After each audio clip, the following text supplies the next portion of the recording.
आज की कहानी का टॉपिक है मेरा, बच्चे क्यों अच्छे नंबर नहीं लेके आ पाते, पढ़ाई में क्यों वो फिसड्डी रह जाते हैं, क्या क्या मेन कारण हो सकते हैं।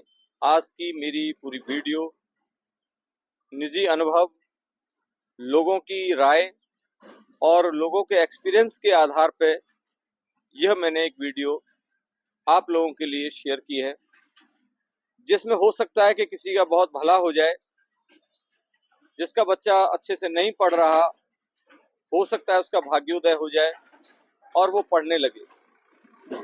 एक स्कूल में पीएसए साहब आए और उन्होंने क्लास के टॉप बच्चे और क्लास के जो फेलियर बच्चे हैं, जिनके मार्क्स आते ही नहीं अच्छे से, केवल 2 प्रकार के बच्चों की कॉपियां मंगवाई। अव्वल वाले बच्चे जो 90 से ऊपर लेके आ रहे हैं,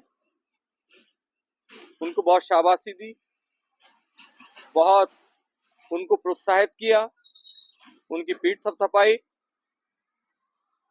बच्चों को बड़ा अच्छा लगा कि आज एक बड़ा अधिकारी हमारी पीठ थपथपा के गया है, आगे और हम इससे कुछ बढ़िया और इससे कुछ सुंदर करके दिखाएंगे।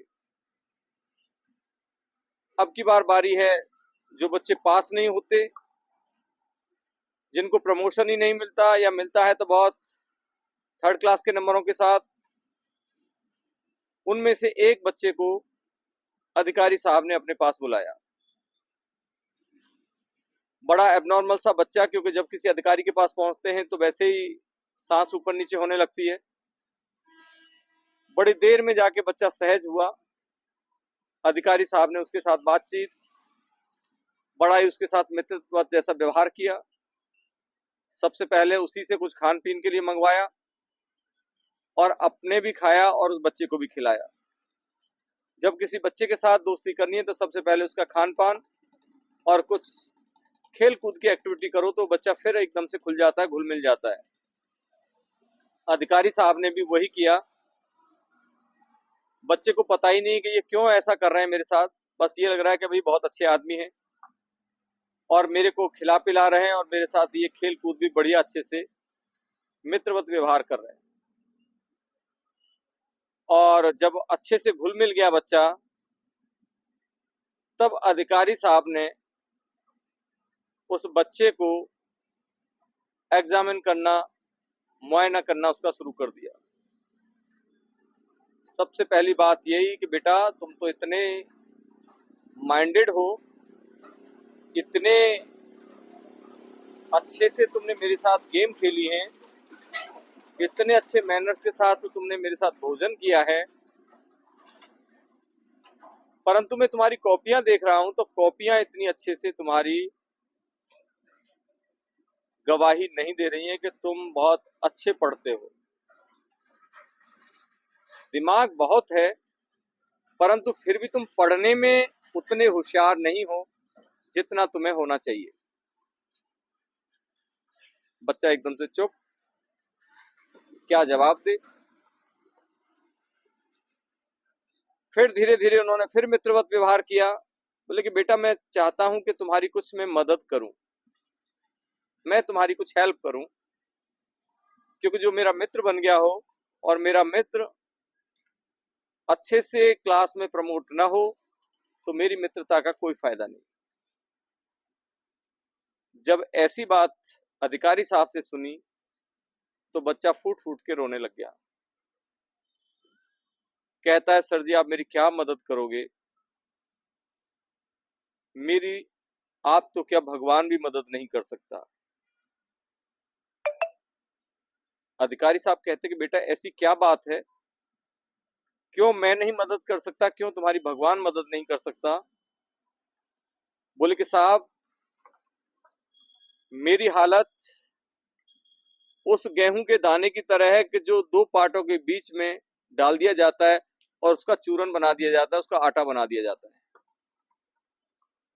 मैं 2 पार्टों के बीच में पिस रहा हूं और 2 पार्ट हैं मेरी माता मेरा पिता।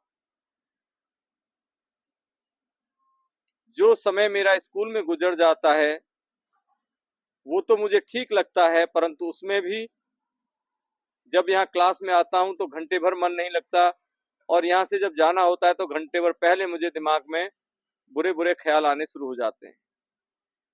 और वो ख्याल है मेरी माता पिता के लड़ाई झगड़े के।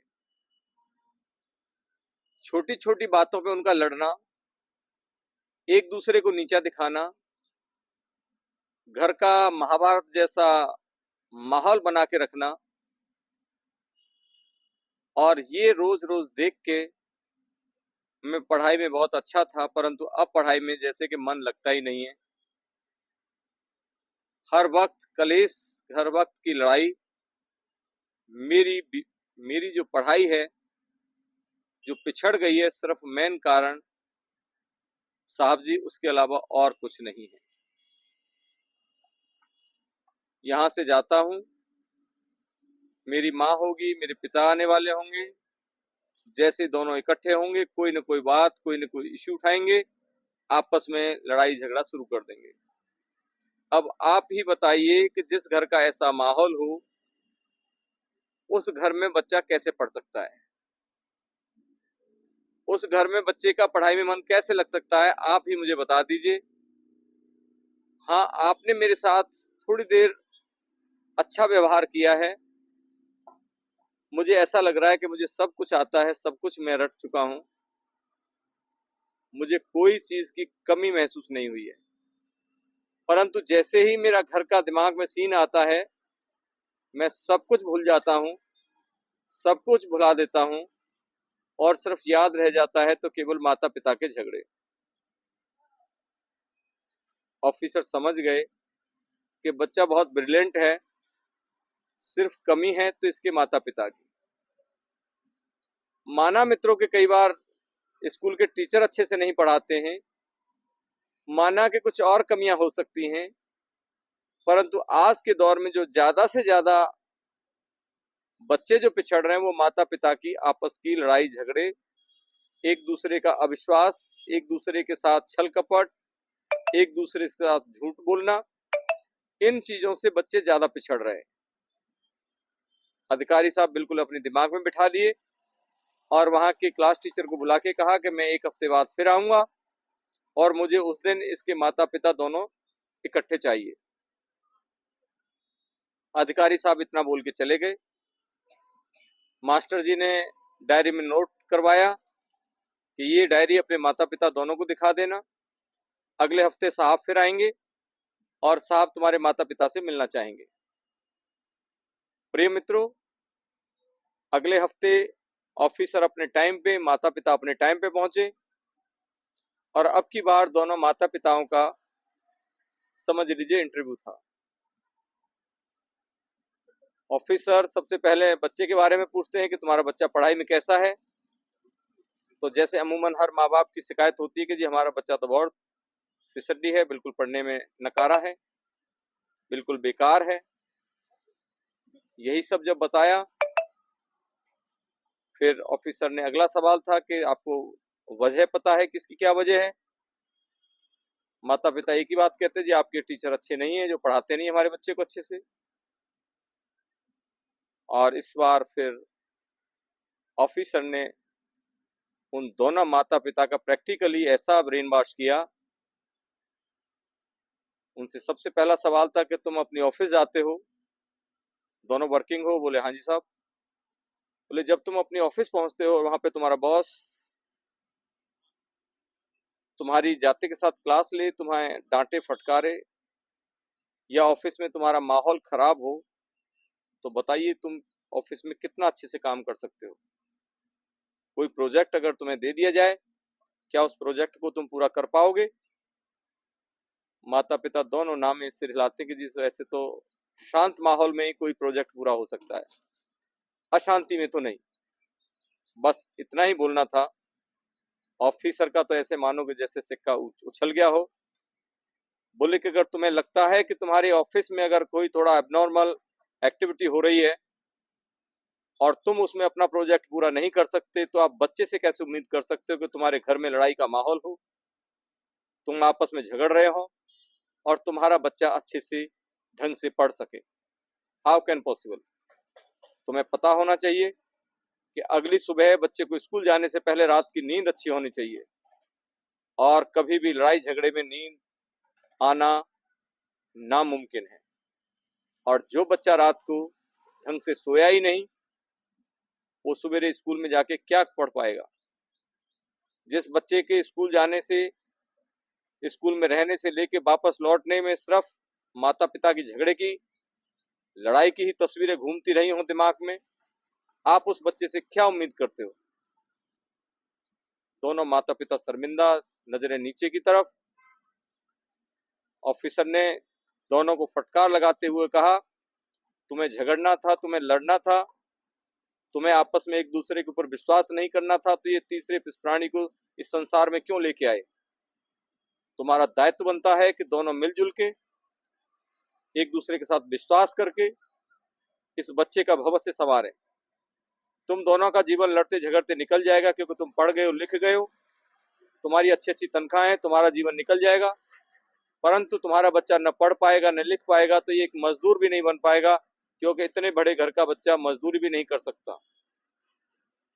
तुम्हारा बड़ा घर, तुम्हारे बड़े ओहदे इसको मजदूरी नहीं करने देंगे, और तुम्हारी लड़ाई और झगड़े, तुम्हारा क्लेश इस बच्चे को पढ़ने नहीं देगा, और ये पढ़ेगा नहीं तो किसी बड़े जॉब पे पहुंच नहीं पाएगा। बहुत से लोग अपने बच्चों को हॉस्टल में डाल के अपना फर्ज पूरा कर लेते हैं कि जी चलो घर में लड़ाई है, झगड़े हैं, हम हॉस्टल में जाके इसको डाल देंगे, वहां पे जाके पढ़ेगा। तो प्रिय मित्रों, मैं ये कहूंगा कि हॉस्टल में कौन सा सुख शांति है। हॉस्टल में ज्यादातर बच्चे वही हैं जिनके माता पिता अपने बच्चे का भार नहीं उठा पा रहे हैं। तनख्वाह दे सकते, उनको फीस दे सकते हैं, हॉस्टल का खर्चा दे सकते हैं, परंतु अपना कीमती समय नहीं दे सकते। उन्हीं माँ बाप के बच्चे अक्सर करके हॉस्टलों में जाके शरण मिलती है उनको, और माँ बाप को ये रहता है कि हम इतनी फीस दे रहे हैं तो हमारा बच्चा तो इस हॉस्टल से बड़ा ऑफिसर बन के निकलेगा। माना कि वो हो सकता है क्लासों में ओहदे में एक ऑफिसर पे हो जाए, लेकिन उससे ज्यादा कंगाल, उससे ज्यादा कोई गरीब दूसरा हो ही नहीं सकता, जिसको अपने माँ बाप का प्यार न मिला हो, स्नेह न मिला हो, आशीर्वाद न मिला हो। हमारा परिवार के साथ कैसे मिलना जुलना, कैसे परिवार के साथ मेलजोल बढ़ाते हैं, ये सब अगर वो बच्चे ने नहीं सीखा जीवन में, तो उसका जितना भी पढ़ाना लिखाना है सब बेकार हो जाता है। अरे पेट तो बहुत कम तनख्वाह की फीस, बहुत कम तनख्वाह में भी दाल रोटी के साथ गुजारा हो सकता है, परंतु जिसके साथ मैनर्स नहीं है, जिसके पास संस्कार नहीं है, वो अगर लाख क्या 10 लाख भी कमाए, वो भी उसके लिए पूर्ण नहीं है। तो प्रिय साथियों, मेरी कहानी का कैलकुलेशन केवल इतना ही है। आपने अगर बच्चों को तरक्की भरे रास्ते पे चलाना है, उनको तरक्की के दिन दिखाने हैं, तो सबसे पहले उसको मानसिक बोला है मैंने, मानसिक शांति की आवश्यकता है।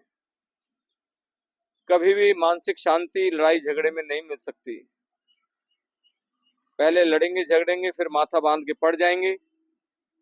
अगर लड़ने झगड़ने वालों की अगर हालत ये होती है, तो वो दोनों की मिश्रण जिसको कह सकते हैं, माँ और बाप का अंश, वो बच्चा कैसे दोनों की कलेश को झेल पाएगा। उस बच्चे का पिछड़ना बहुत नॉर्मल है, और सिर्फ कमी है तो केवल माँ बाप की।